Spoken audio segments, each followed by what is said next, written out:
Bonjour à toutes et à tous, très heureux de vous retrouver pour une nouvelle vidéo avec un nouveau top 10. Et aujourd'hui on se retrouve, après avoir évoqué différents types, différentes catégories d'attractions, on se retrouve avec un thème un peu plus aspect thématique et parc en lui-même, puisqu'on va parler des plus belles zones thématiques justement que j'ai eu l'occasion de tester. Je le répète donc une nouvelle fois, mais ça va ne concerner que des endroits que j'ai déjà visités avec des zones thématiques que j'ai déjà faites. Je pourrais par exemple refaire après un top en reprenant ce thème, mais en cette fois-ci évoquant uniquement les zones que je n'ai pas encore faites, celles qui me font le plus envie, celles que j'ai absolument envie de découvrir. N'hésitez pas à me dire en commentaire d'ailleurs si ça vous intéresse. Bref, ce petit aparté étant terminé, on va pouvoir bel et bien commencer ce nouveau top 10, c'est parti.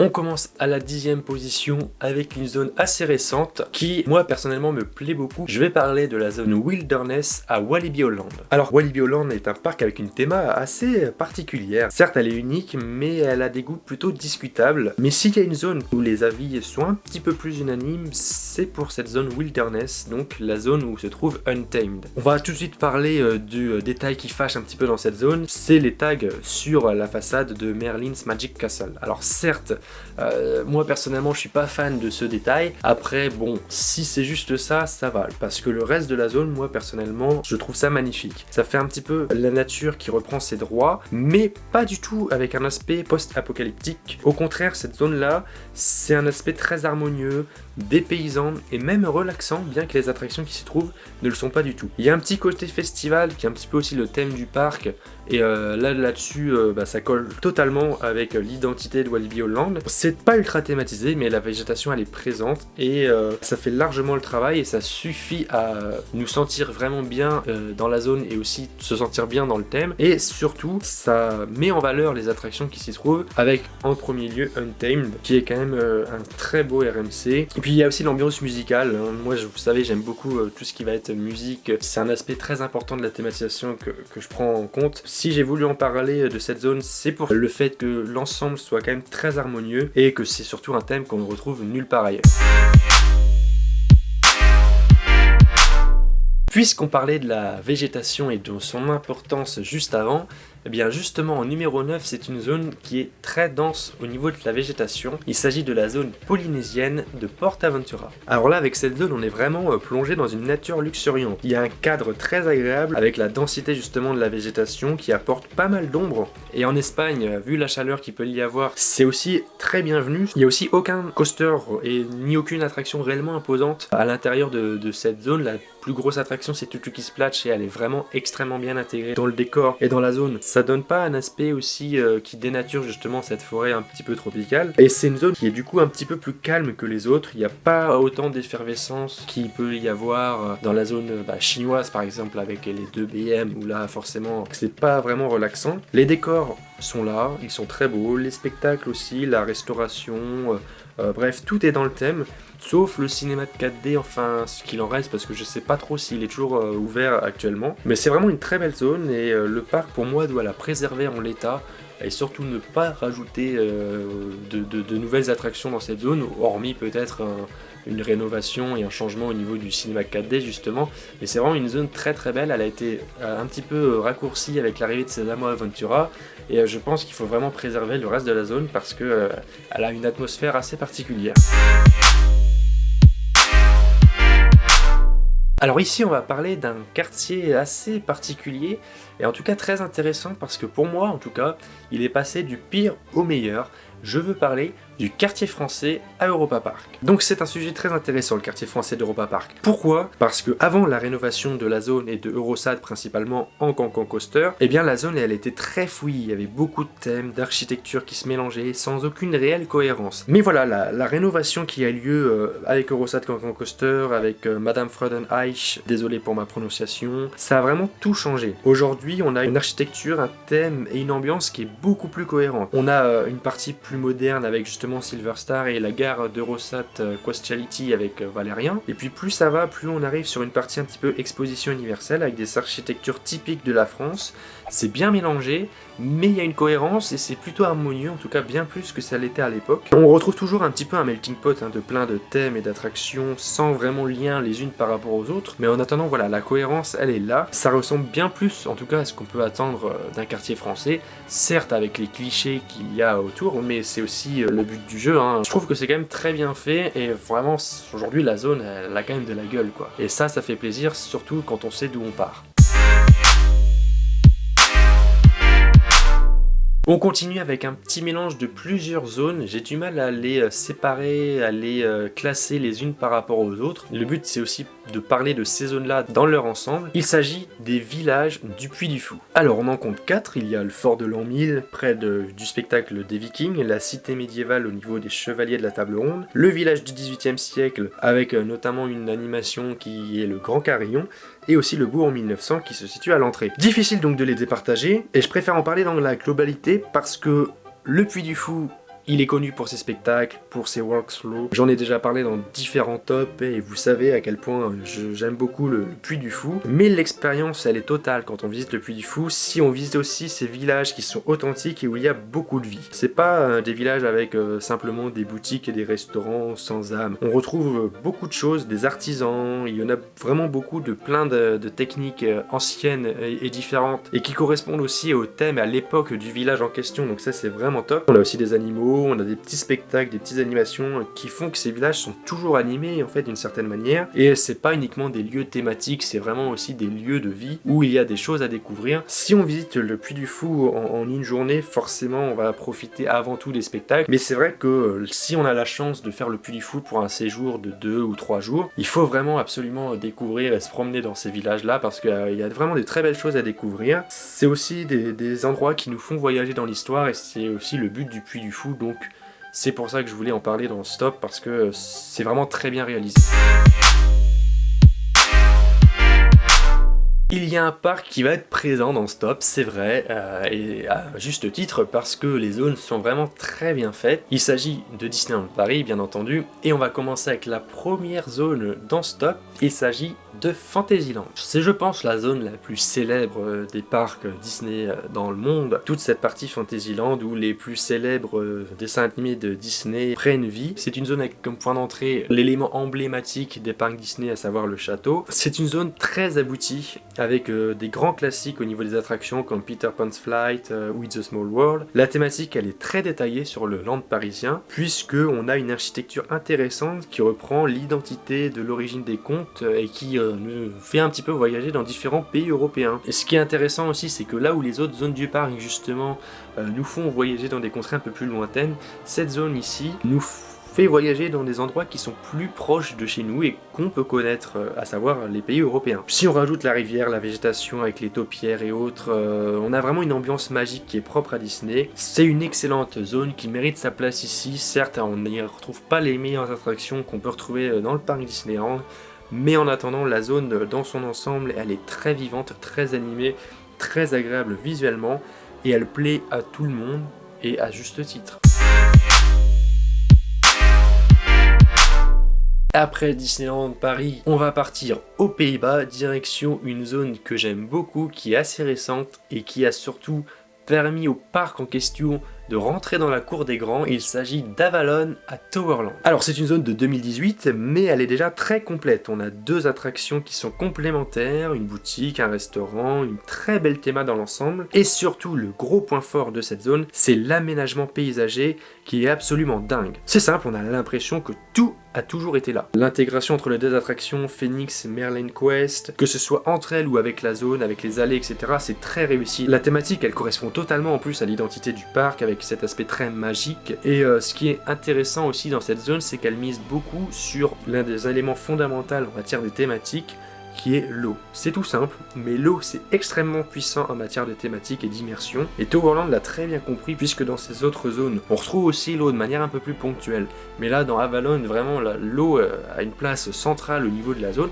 C'est pas forcément ultra thématisé comme certaines zones peuvent l'être, mais l'aménagement est vraiment dingue, et le fait d'avoir justement ce gros plan d'eau où tout tourne un petit peu autour, je trouve ça vraiment superbe.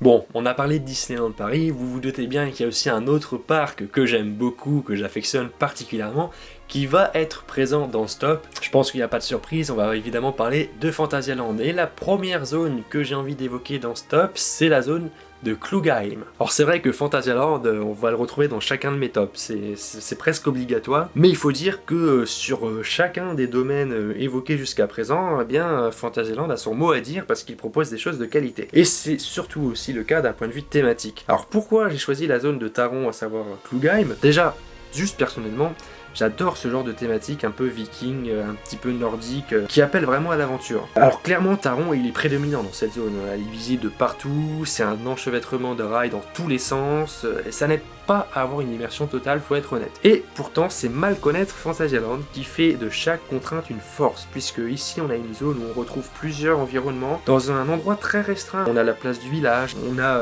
un aspect très rocheux avec notamment la cascade au niveau de la sortie du deuxième lounge de Taron. Et puis aussi on a un côté plus aérien avec les passerelles où là on a des rails qui passent au-dessus, en dessous, et un côté un peu plus oppressant avec une certaine hauteur au niveau des décors et notamment quand on s'approche de River Quest. Bref, on a différentes atmosphères au sein de cette zone qui est pourtant très petite. On a forcément énormément d'interactions avec Taron, avec Rake aussi, il faut pas oublier qu'il y a Rake aussi dans cette zone. Les détails sont là et en nombre, c'est vraiment immersif et ça l'est de manière quasi totale.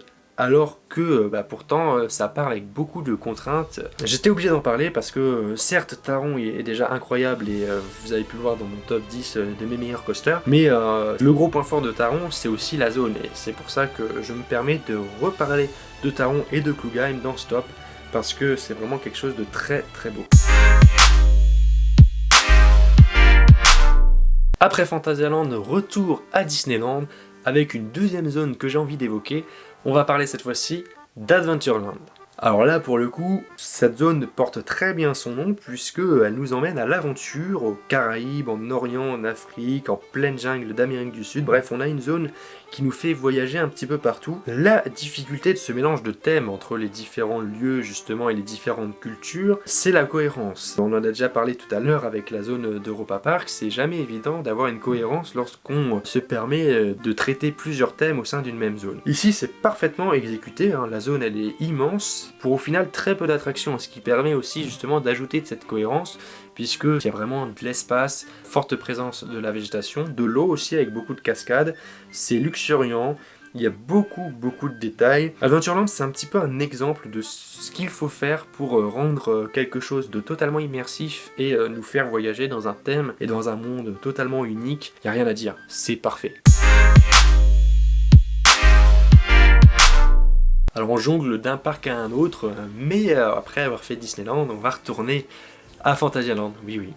Et on va parler d'une zone très récente qui a fait beaucoup parler ces derniers temps, juste avant que les parcs referment, puisqu'elle a ouvert justement en septembre dernier. Bon bah vous l'avez deviné, hein, c'est Rockburg à Phantasialand. J'ai découvert cette zone donc en septembre dernier lors de son ouverture, et il va falloir une revisite pour clairement observer tous les détails de cette zone et découvrir encore plein de nouvelles choses, parce que bon, déjà le thème steampunk c'est très à la mode en ce moment, moi j'adore ça. Ensuite, la zone elle est vraiment enfermée, il n'y a aucune intrusion visuelle, à aucun moment on est embêté parce qu'on voit un détail qu'il ne fallait pas voir, on est vraiment immergé de manière totale à 100%, donc comme j'ai dit les détails il y en a énormément, il va falloir plusieurs visites pour vraiment tous les observer et me rendre compte à quel point la zone est développée. Il y a des bruitages, il y a de la fumée un peu partout, qui sort même des plaques d'égout, vous en avez déjà entendu parler sûrement de ce genre de détails. On a vraiment l'impression que la zone elle est en vie en fait. Là encore, ça renforce l'immersion. Bon, faut aussi parler du Coaster Fly, parce que